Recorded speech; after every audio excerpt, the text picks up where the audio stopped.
Starving and desperate, the young orphan girl fed her only morsel of bread to a diseased beggar, completely unaware he was a global billionaire philanthropist sent to test the wicked family that enslaved her. For 19-year-old Amaka, the world was a place of endless labor and suffocating silence. She had learned to take up as little space as possible.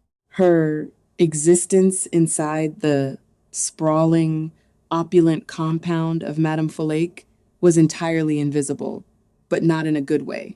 She was merely a tool, a quiet shadow that scrubbed the imported marble floors until they perfectly mirrored the glowing crystal chandeliers above.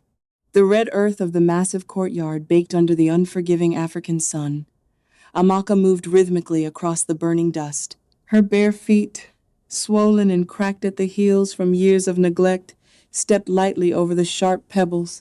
She held a short broom made of tightly bound dried palm fronds, bending her thin back at a painful, unnatural angle. Sweat dripped down her forehead, stinging her dark eyes, but she did not dare to pause her sweeping.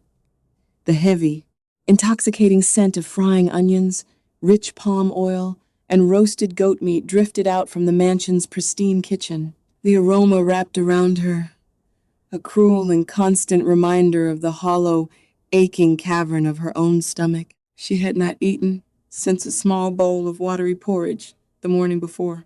Inside the towering mansion, the air was perfectly chilled. Madam Folake, a woman whose immense wealth was only matched by her boundless cruelty, sat upon a custom velvet sofa. She wore a tailored silk suit that gleamed softly in the filtered light, her fingers adorned with heavy gold rings that clinked against her porcelain teacup.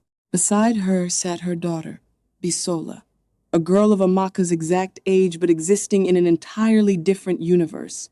Bisola stared endlessly into her expensive smartphone, her acrylic nails tapping loudly against the glass as she recorded videos of her luxurious lifestyle, desperate for the validation of strangers. They lived in an empire built on ruthless business deals, surrounded by luxury vehicles and high concrete walls topped with electric fencing. But Amaka's world was confined to the very back of the estate. Her home was a dilapidated cement house originally built to store broken gardening tools and bags of fertilizer. The roof was made of rusted zinc sheets that turned the small room into a blazing furnace during the day and a freezing box at night. The cracked walls offered no protection from the humid air or the buzzing mosquitoes. There was no bed, only a thin, worn wrapper spread over the cold cement floor. Days slowly turned into weeks, and weeks into months, blending into a seamless tapestry of exhaustion. As she swept the endless courtyard, Amaka's mind frequently drifted away from the burning sun, seeking refuge in the distant, fragile memories of her past. Before the tragedy, she had known the warmth of a real family. She remembered her father's booming laugh and her mother's gentle hands braiding her hair on Sunday afternoons. But those memories were always abruptly swallowed by the smoke. 7 years ago, a devastating electrical fire had torn through their modest home in the dead of night. The crackling flames had taken everything she loved, leaving her a terrified, weeping 12-year-old girl standing in the ashes of her life. Following the burial, her father's brother, a man drowning in reckless gambling debts, had stepped forward. He had promised to take her in, to protect her, and to send her to a good school. Instead, he had driven her straight to the imposing iron gates of Madam Folake's estate. He had sold her years of labor for a small stack of cash to clear his debts, turning his back and walking away without a single backward glance. The betrayal had shattered her young heart. Yet, amidst the agonizing grief, she held tightly to the moral compass her father had instilled in her. He had always told her that success reveals character, it does not change it. And poverty, he had said, is just a condition of the pocket, never a condition of the soul. These quiet reflections were her only shield against the daily torment she endured. One particular afternoon, the suffocating heat broke, giving way to dark, heavy rain clouds that rolled aggressively across the Lagos skyline. Distant thunder rumbled, shaking the glass windows of the mansion. The storm was coming. Inside the opulent laundry room, Amaka stood before a massive ironing board. Her calloused hands trembled slightly as she carefully laid out Bisola's newest purchase. It was a delicate, imported silk dress, a shimmering fabric of emerald green that cost more than Amaka could ever hope to earn in a lifetime.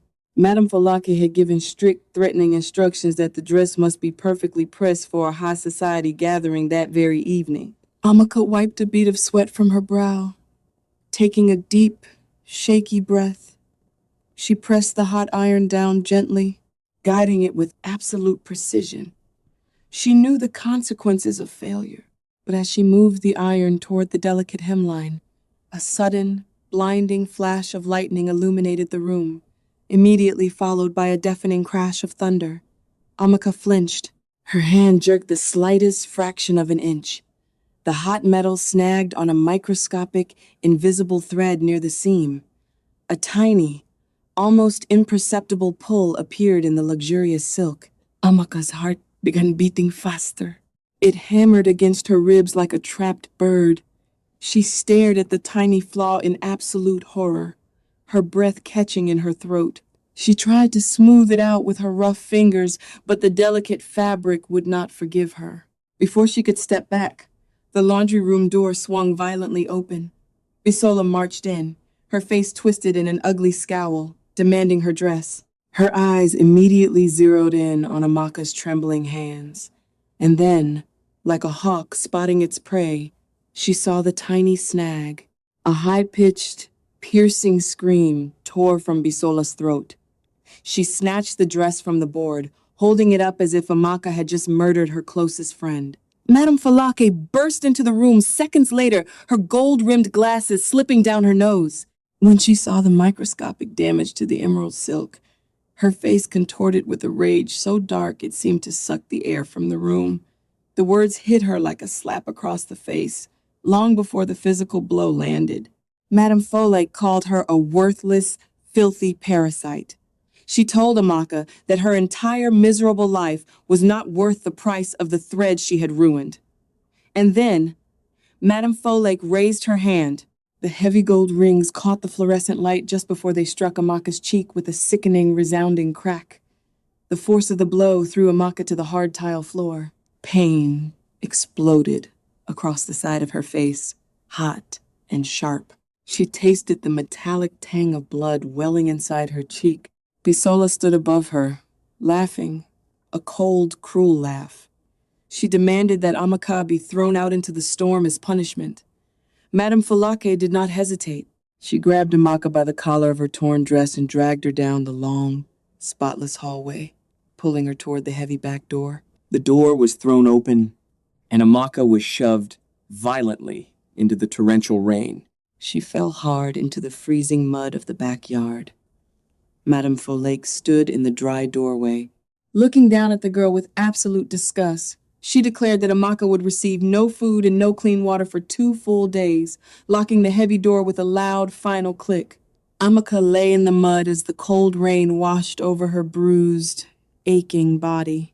Slowly, she pushed herself up on her hands and knees, dragging her soaked frame toward the dilapidated cement storage shed. She pushed the rusted door open and collapsed onto the thin wrapper on the cold floor.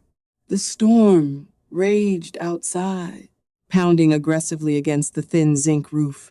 Inside the suffocating darkness, Amaka curled her knees to her chest.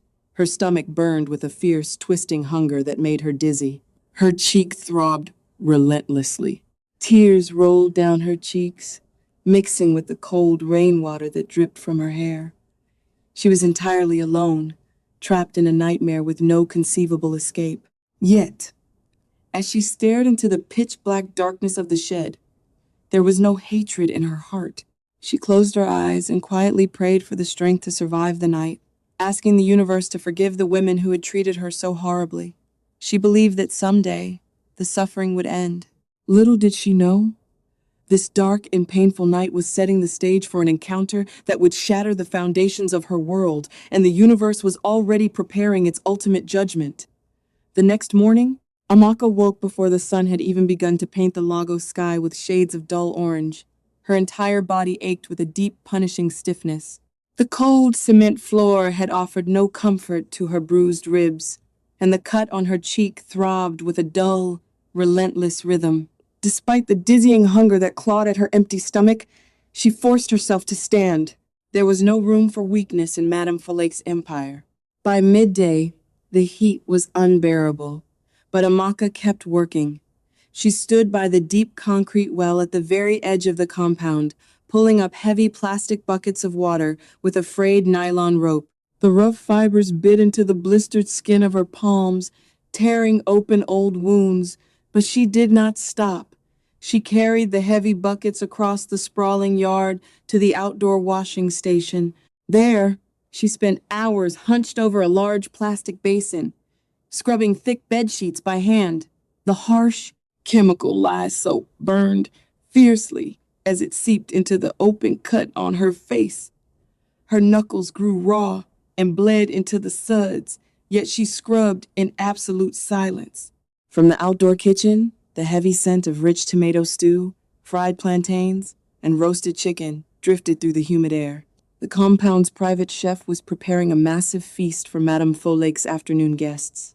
The aroma was suffocating, wrapping around Amaka and twisting the knife of her starvation.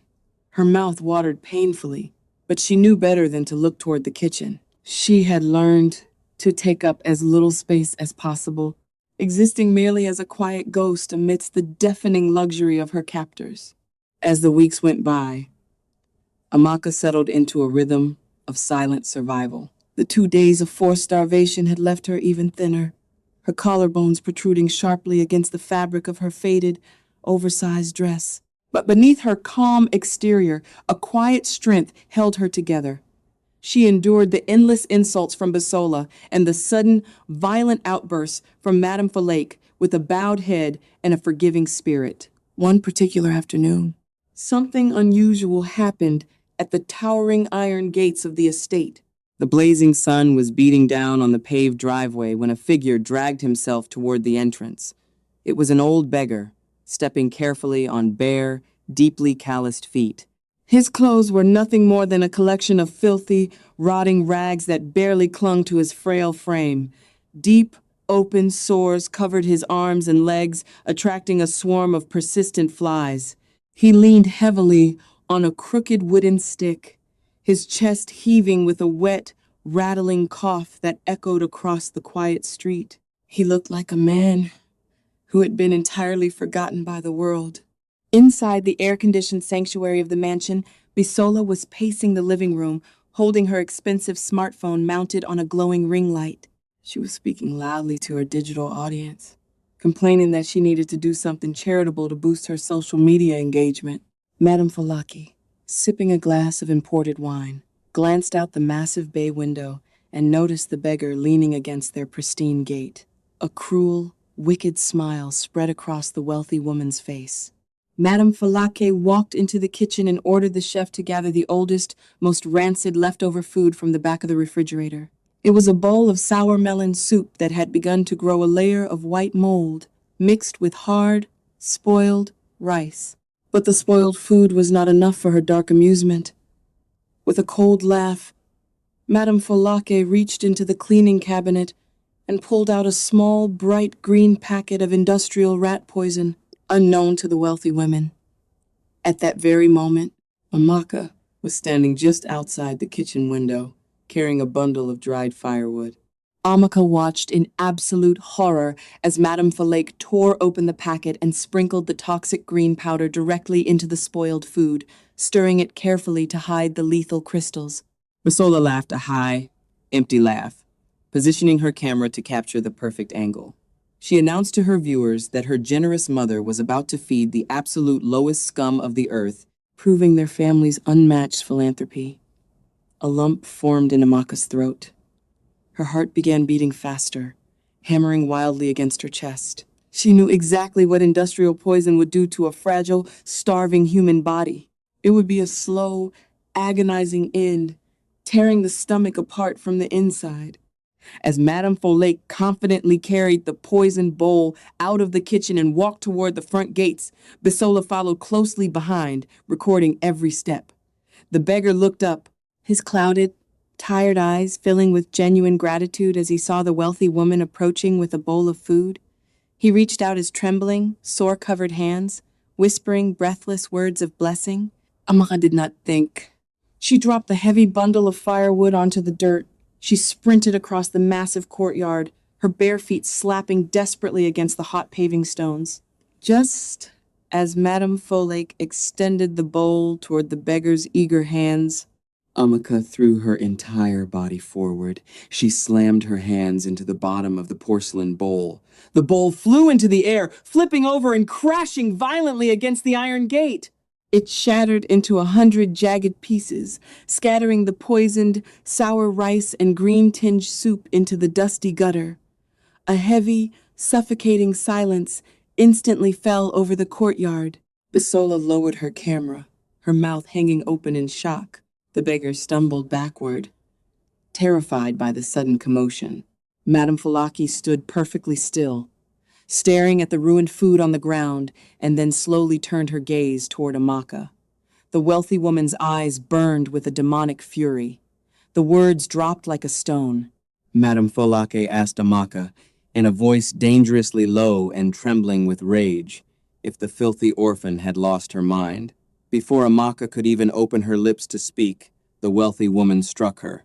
The words hit her like a slap across the face, but the actual physical blow was much worse. Madam Folake's heavy, jeweled fist collided with Amaka's jaw with terrifying force. The young girl spun and collapsed onto the hard concrete, her vision blurring into a haze of dark spots. Madam Folake began kicking the fragile girl, screaming that she had ruined a perfectly good charity video. She called the security guards, ordering them to drag the ungrateful rat back to the storage shed and lock her inside until she learned her place. As the rough hands of the guards pulled Amaka away by her arms, she looked back over her shoulder. Her bruised eyes met the cloudy, quiet gaze of the beggar. He was standing completely still, watching the scene unfold with an intensity that did not match his frail appearance. Later that evening, as the last light faded from the sky and the estate grew quiet, Amaka sat in the suffocating darkness of her shed. Her entire body throbbed with fresh pain. Her stomach cramped violently, protesting another missed meal. But beneath her physical agony, her mind was focused on the old man outside the gates. She knew that the guards had chased him across the street, but he had nowhere to go. He was starving, just like her. But he was also sick and defenseless against the cruel elements of the night. Amaka reached into the hidden pocket of her torn dress. Her trembling fingers pulled out a tiny, hardened piece of bread she had managed to save from the kitchen trash 2 days ago. It was no larger than the palm of her hand, stale and crumbling. It was her only morsel of food, the only thing keeping her from collapsing entirely. She also had a small plastic bottle filled with clean drinking water she had collected from the laundry tap. She waited until the midnight hour, when the security guards were busy listening to the radio at the back post. Amaka crawled on her stomach toward the edge of the compound, squeezing her thin frame through a rusted, broken gap in the iron fencing. The night air was cool and damp. She found the old beggar sitting under the dim glow of a flickering street lamp, leaning against a concrete drainage block. He was shivering uncontrollably, his wet cough echoing in the quiet street. Amaka approached him slowly, making sure not to startle him. She knelt down on the rough asphalt, her knees scraping against the loose gravel. Something about the way she looked at him pierced through the darkness. She carefully extended her bruised, trembling hand and offered him the stale piece of bread and the small bottle of water. She spoke softly, her voice raspy from disuse. Amaka told the old man that she was sorry it was so small, but it was all she had. She begged him to eat, to find strength, and warned him to never accept food from the big house again. The old beggar looked at the tiny, pathetic piece of bread and then looked up into the swollen, battered face of the young girl. He reached out and took the food. His hand, though covered in sores, felt strangely warm and steady against hers. The words left his lips so softly, yet they echoed loudly in her mind. He thanked her, not just for the bread, but for her soul. He told her that true wealth is measured not in gold, but in the kindness we show to strangers. There was no taking those words back now. They settled deep into Amaka's heart, offering a strange, unexplainable comfort. Amaka smiled a sad, broken smile, bowing her head respectfully before crawling back through the broken fence, returning to her prison of a shed. She lay down on the cold cement, her stomach emptier than ever, but her spirit feeling miraculously full. She thought of her father, whispering to the dark ceiling that she had kept her promise. She had chosen kindness. Meanwhile, on the other side of the street, the beggar did not eat the bread immediately. He sat under the flickering street lamp, staring at the massive, imposing gates of Madam Folake's estate. His cloudy eyes suddenly seemed incredibly sharp, calculating, and fully aware. He pulled a small, highly advanced communication device from beneath his rotting rags, tapping a single button. Neither of them knew that this was only the beginning, and that the ultimate test had just officially commenced. For the next 3 days, a suffocating, invisible tension settled over the wealthy street. The old beggar did not leave. He became a silent, unnerving fixture outside the massive iron gates. He did not beg loudly. He did not harass the passing luxury vehicles. He simply sat on the dusty curb, leaning heavily on his wooden stick, his cloudy eyes always fixed upon the imposing walls of Madam Folake's estate like a predator calmly waiting for the perfect moment to strike. Inside those walls, Amaka's life remained a relentless cycle of exhaustion and fear, but she had found a fragile, secret purpose. Every night, under the cover of darkness, she would slip whatever discarded scraps she could find through the rusted gap in the fence, ensuring the old man survived until the impending storm finally broke. But a storm was brewing.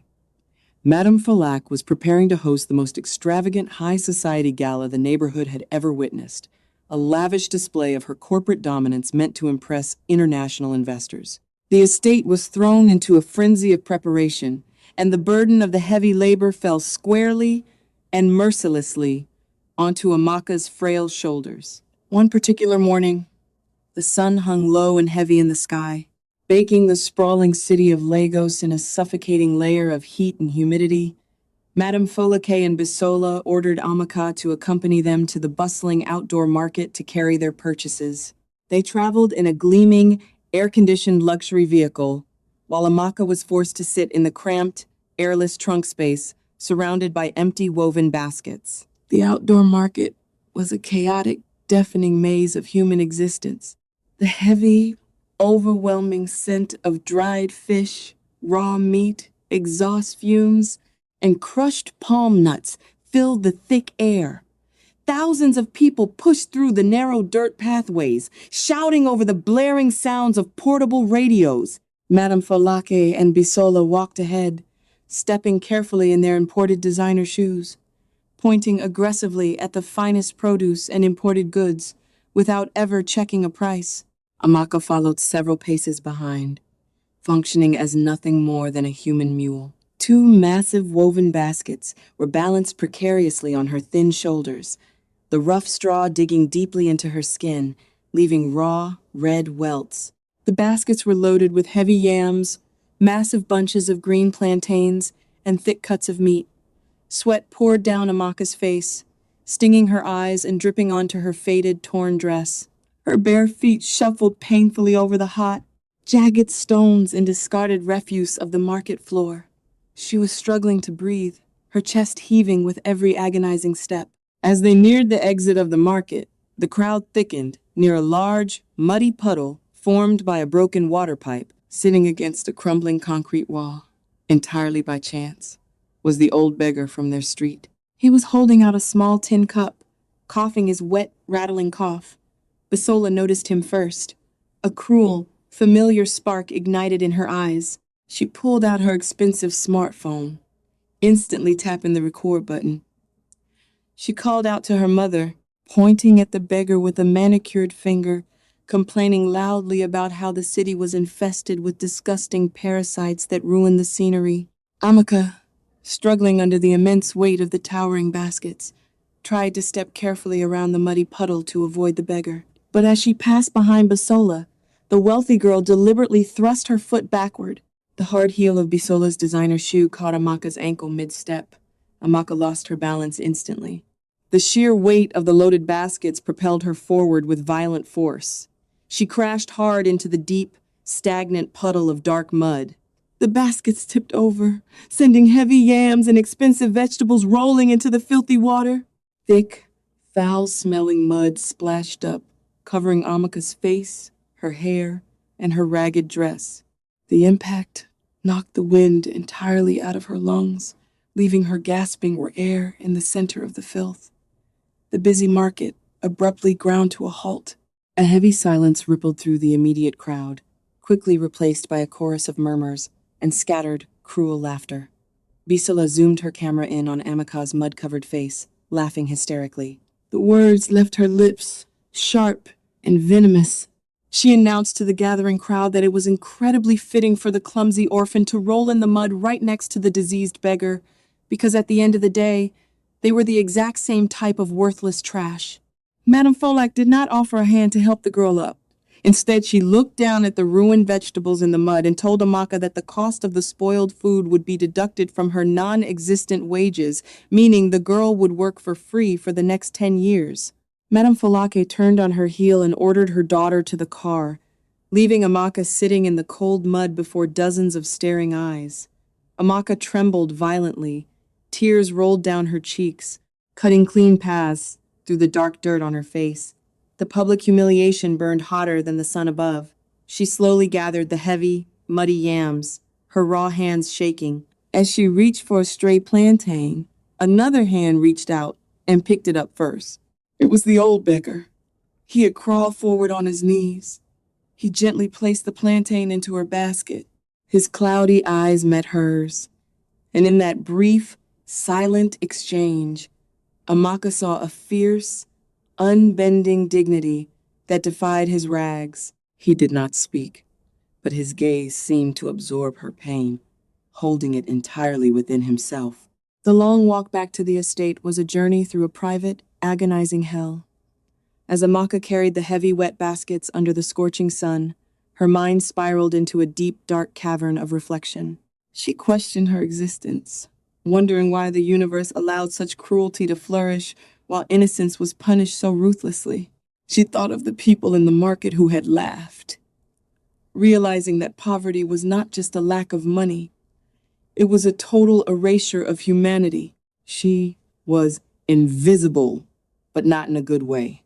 She had been stripped of her name, her pride, and her right to simply exist without apologizing for breathing the same air as the rich. Yet, deep within the bruised chambers of her heart, her father's voice echoed gently. He had told her that the strongest steel is forged in the hottest fire. She reminded herself that hatred was a heavy burden, much heavier than the baskets on her shoulders, and she refused to let Madam Folake's poison infect her soul. She would remain pure, even if it killed her. But the universe, it seemed, was not done testing her limits. The very next morning, the heat returned with an even more vicious intensity. Amaka was instructed to weed the massive gravel driveway leading up to the main house, a task that required pulling thorny weeds by hand from tightly packed stones. Her body was still aching and bruised from the fall at the market, her muscles stiff and uncooperative. Just before midday, when the sun was directly overhead, Amaka noticed the old beggar leaning against the iron gate. He was panting heavily, his lips cracked and bleeding from severe dehydration. He had not had water since the day before. Amaka glanced nervously toward the mansion. The thick, tinted windows revealed nothing, and she assumed Madam Folake was resting in her air-conditioned bedroom. Moving with desperate speed, Amaka ran to the outdoor tap, filled an old, dented tin cup with cool water, and hurried toward the gate.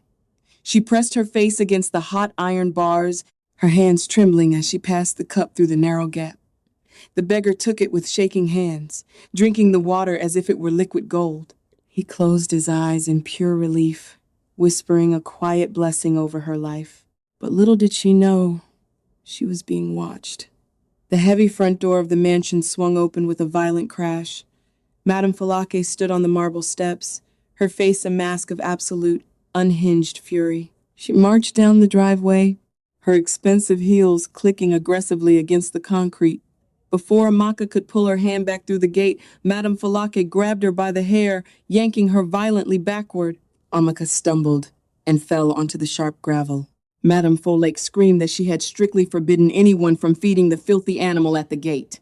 Her voice was laced with a venom so toxic it made the hot air feel suffocating. She looked down at Amaka's feet, noticing the thin, worn-out rubber sandals the girl was wearing to protect her soles from the burning stones.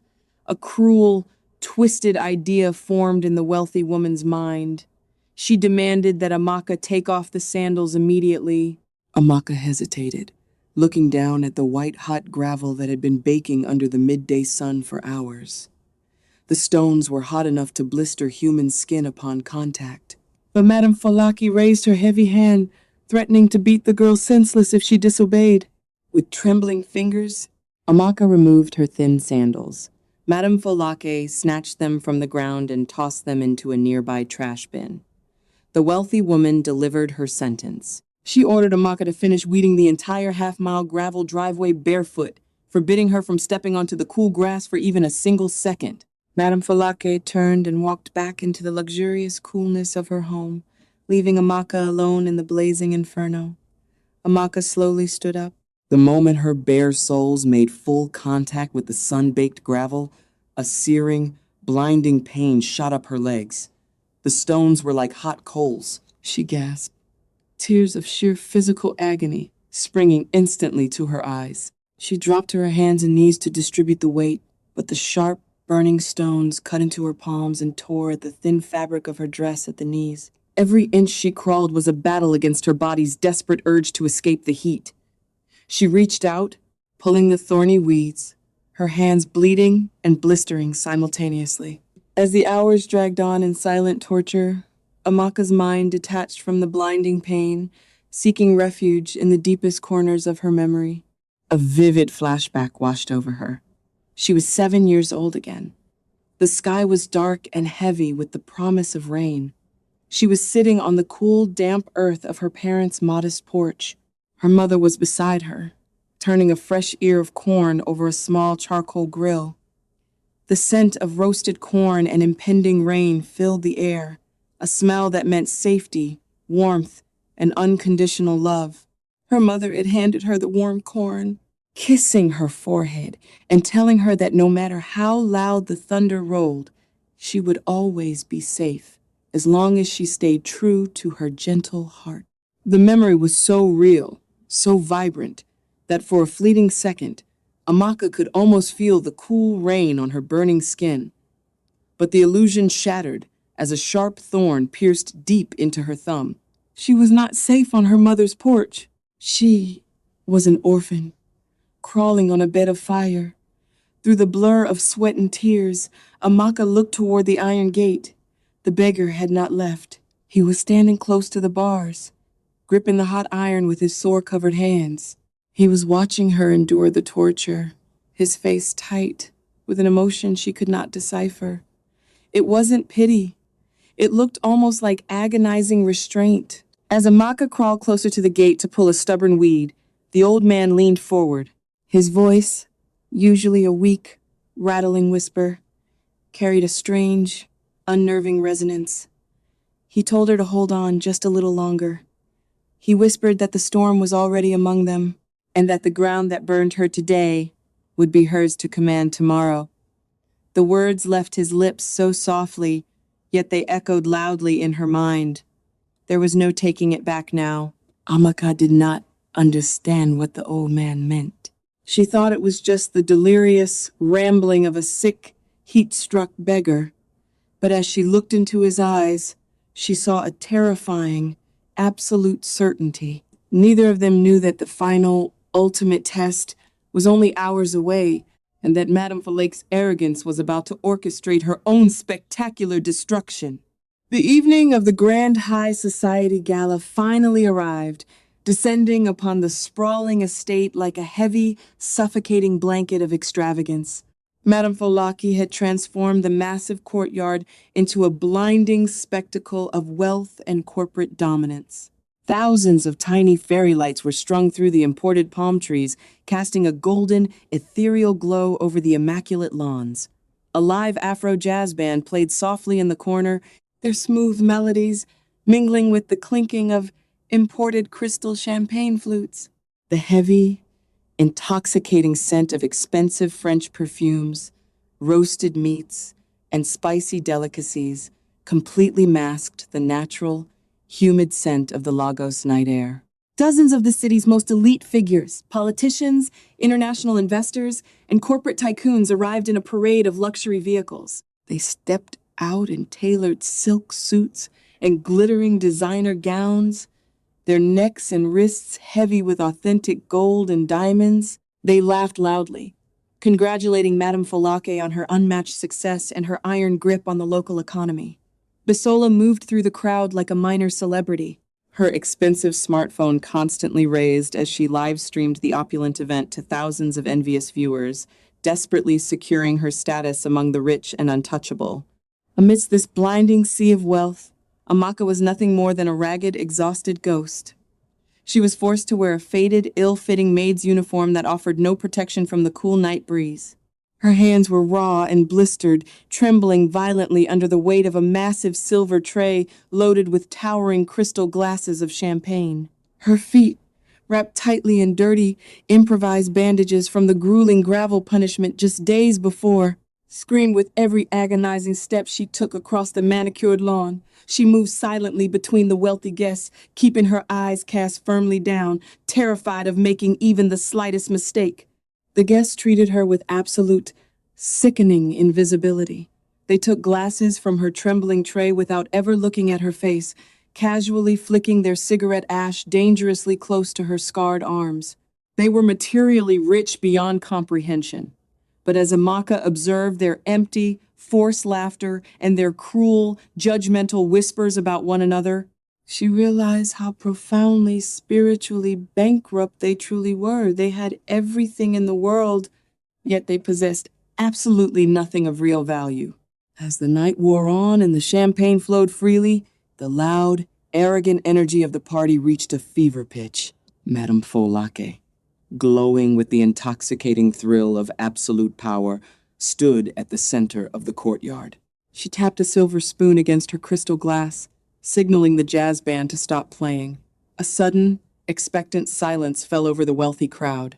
Madam Folake smiled a wide, predatory smile, her gold-rimmed glasses catching the fairy lights.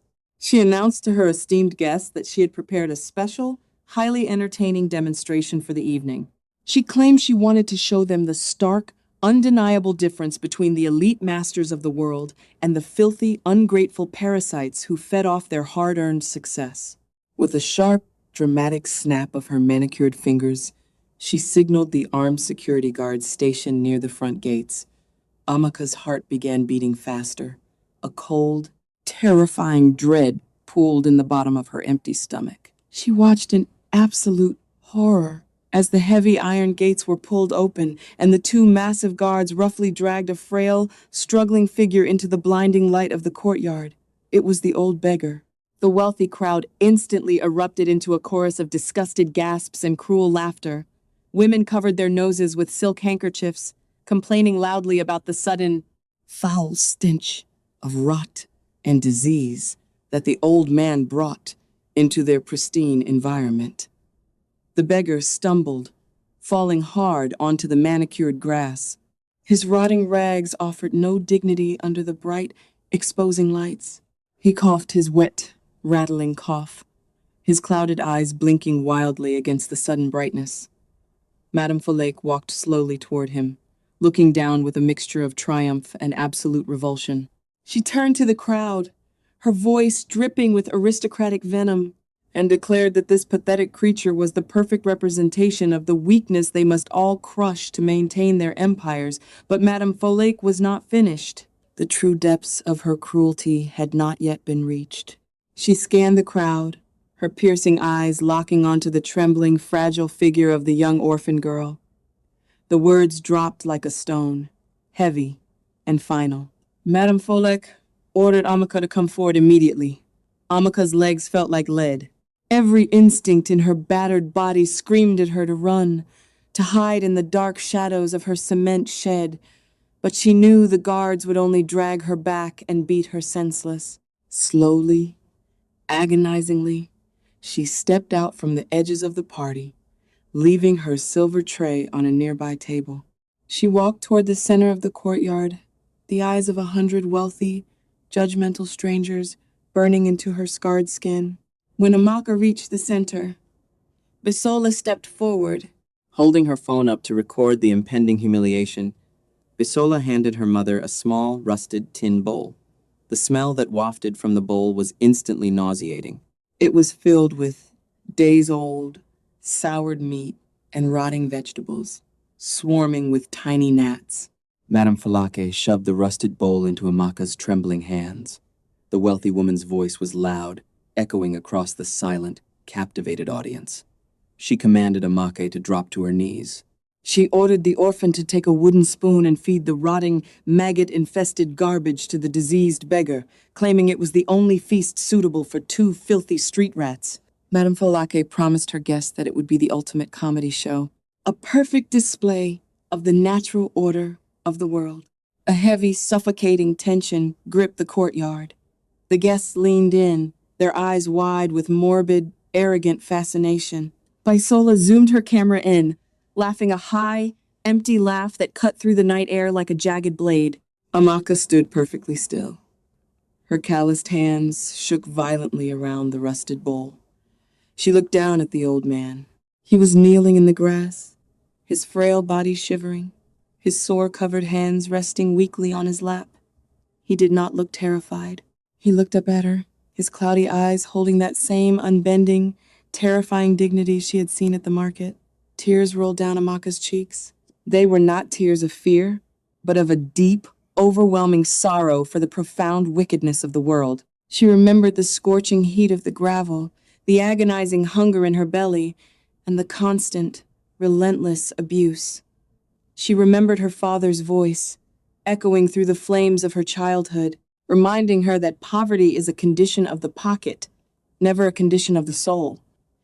If she fed this man the rotting food, she would be submitting to the darkness. She would become exactly like the wealthy monsters standing around her.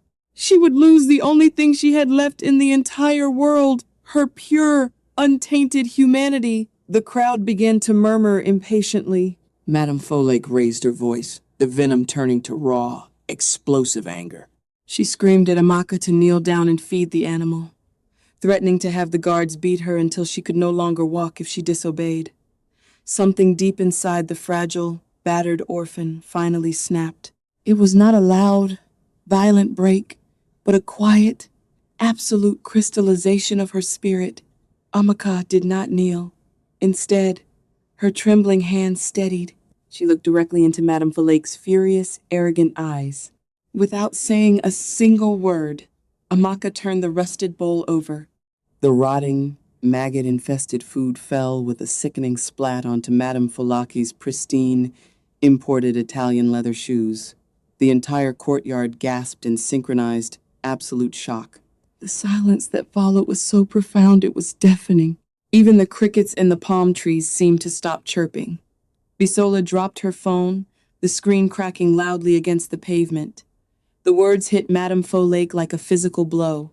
The absolute, unthinkable defiance from a broken slave paralyzed the wealthy woman for a split second. Amaka immediately dropped the empty tin bowl. She fell to her knees, but not in submission. She threw her thin, bruised arms around the old beggar, shielding his frail body with her own. She buried her face in his rotting rags, bracing herself for the inevitable, brutal violence that she knew was coming. She was ready to die, as long as she died with her soul intact. Madam Folake's face contorted into a mask of pure, demonic rage. The veins in her neck bulged as a guttural scream tore from her throat. She looked around frantically, her eyes locking onto a heavy, empty crystal champagne bottle resting on a nearby table. She snatched the heavy bottle by its neck, raising it high above her head. The wealthy guests watched in stunned, breathless silence as the powerful corporate tycoon prepared to crush the skull of the young, defenseless orphan right in the middle of their glamorous party. Madam Folake swung the heavy crystal bottle downward with terrifying, lethal force, but the bottle never reached its target. Before the heavy glass could shatter against Amaka's fragile head, a hand shot upward with the speed and unyielding strength of a striking viper. It was not the hand of a security guard. It was not the hand of a concerned guest. It was the sword-covered, trembling hand of the old beggar. He caught Madam Folake's wrist in midair. His grip was like a vice of solid steel. He squeezed her wrist with terrifying, unyielding force, crushing the nerves and instantly dislocating her joint. Madam Folake screamed in sudden, blinding agony, dropping the crystal bottle. It shattered harmlessly against the grass. The crowd stepped back, completely paralyzed by the impossible sight. The beggar did not let go of her broken wrist. He slowly, deliberately pushed Amaka gently behind him. The atmosphere in the courtyard changed in a fraction of a second. The air grew inexplicably cold. The illusion of the frail, dying man evaporated into the night air. Little did Madame Folake know, she had just crossed a point of no return, and the gates of hell she had built for others were about to swallow her whole. Then he stood up. He was not limping anymore. The hunched, fragile posture of a dying man vanished in an instant, replaced by the towering, imposing silhouette of a titan. He released Madame Folake's broken wrist with a look of absolute disgust. The wealthy woman collapsed onto the manicured grass, clutching her shattered arm, her screams of pain slicing through the dead silence of the courtyard. The beggar reached up to his own face. With a swift, aggressive motion, he peeled away the layer of synthetic, rotting skin that covered his cheek. He tore the filthy, foul-smelling rags down the center of his chest. The rotting fabric ripped away violently, falling to the ground to reveal a pristine, custom-tailored white silk shirt underneath. He reached into his pocket and pulled out a heavy, blindingly expensive gold Patek Philippe watch, strapping it effortlessly to his wrist. His cloudy, dying eyes were suddenly clear, sharp, and terrifyingly cold. He looked down at the bleeding, terrified woman on the grass and spoke with the voice of a king. The words left his lips with the force of an earthquake. He introduced himself to the paralyzed crowd. He was Chief Obinna. He was the elusive, anonymous billionaire philanthropist and the silent majority shareholder of the international bank that financed every single corporate venture Madam Folake had ever claimed to own. The chain reaction of shock was instantaneous and catastrophic. The wealthy tycoons in the crowd recognized the legendary name immediately.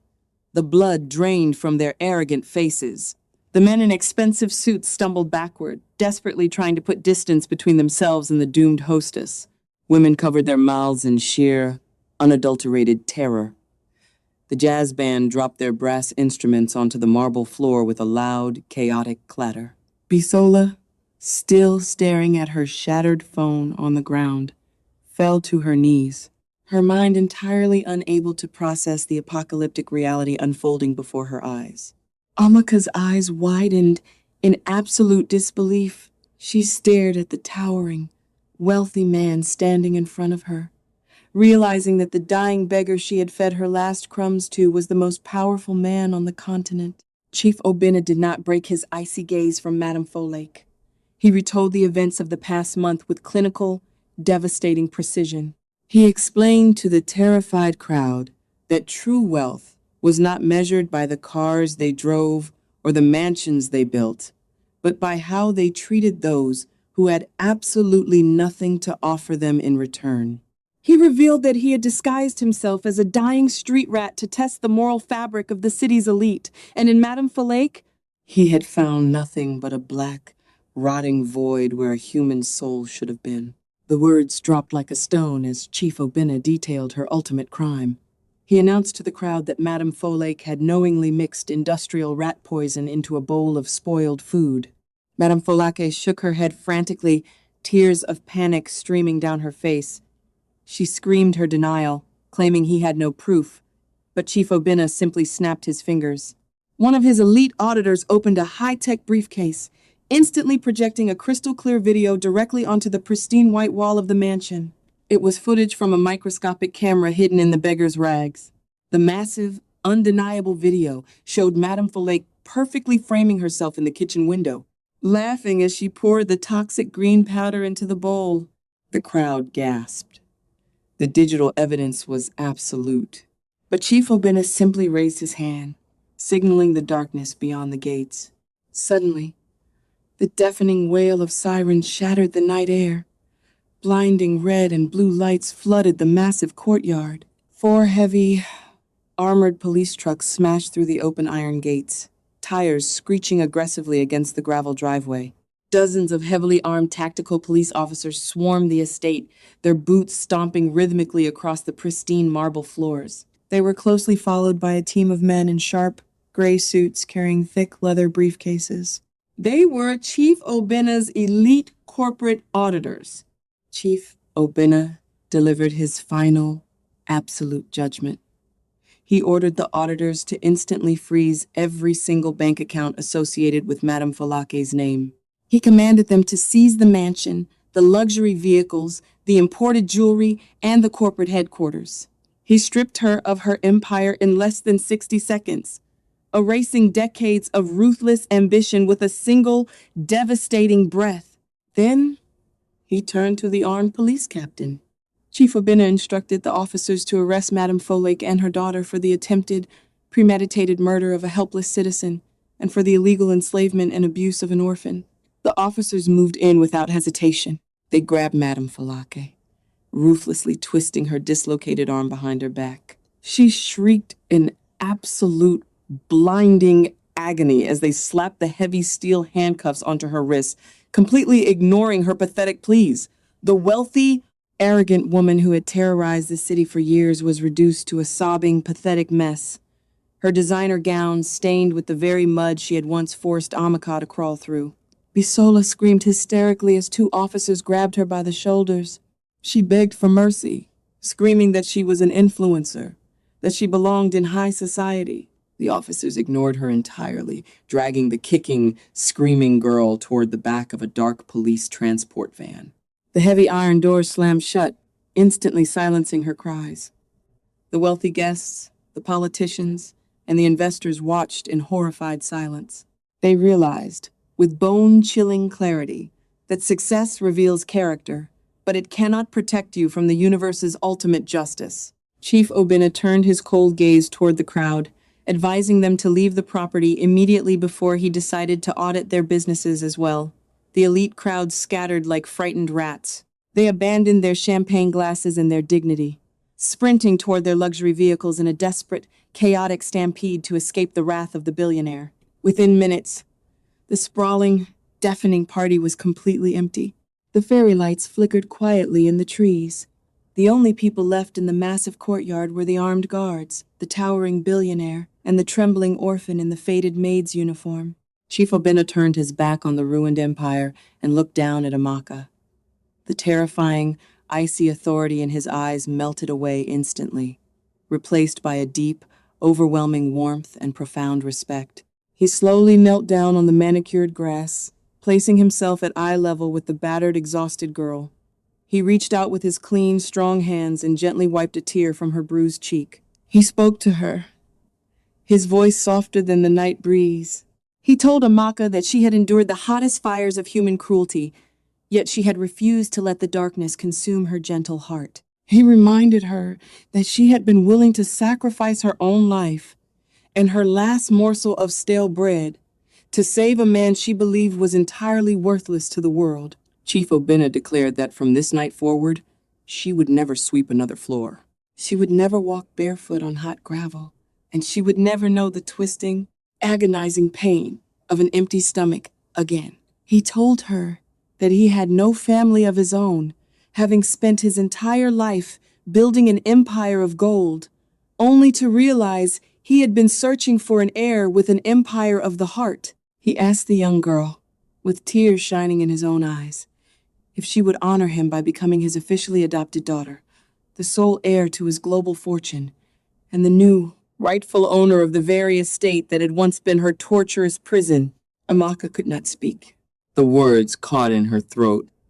She looked at the man, remembering her father's promise that the universe would always reward absolute kindness. Tears rolled down her cheeks, washing away the dirt and the pain of the past 7 years. She simply nodded her head, burying her face into Chief Obina's chest as he wrapped his arms around her in a fierce, protective embrace. A sleek, black Rolls Royce pulled quietly up to the center of the courtyard. Chief Obina stood up, gently taking Amaka by the hand. He opened the heavy door of the luxury vehicle, guiding the young girl into the plush, climate-controlled leather interior. As the Rolls-Royce drove slowly out of the massive iron gates, Amaka looked out the tinted window one last time. She saw the dark, dilapidated cement shed where she had suffered for so long, and she watched it fade away into the shadows of the past. She was invisible no more. She had stepped out of the darkness and into a destiny brighter than the sun. This story teaches us that true kindness is never wasted. The universe has a powerful, undeniable way of rewarding those who give from the heart, even when they have absolutely nothing left to give.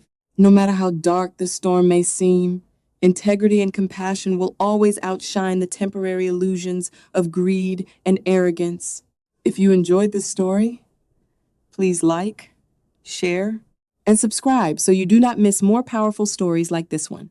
Share it with your friends and family to spread the wisdom and lessons of traditional African storytelling.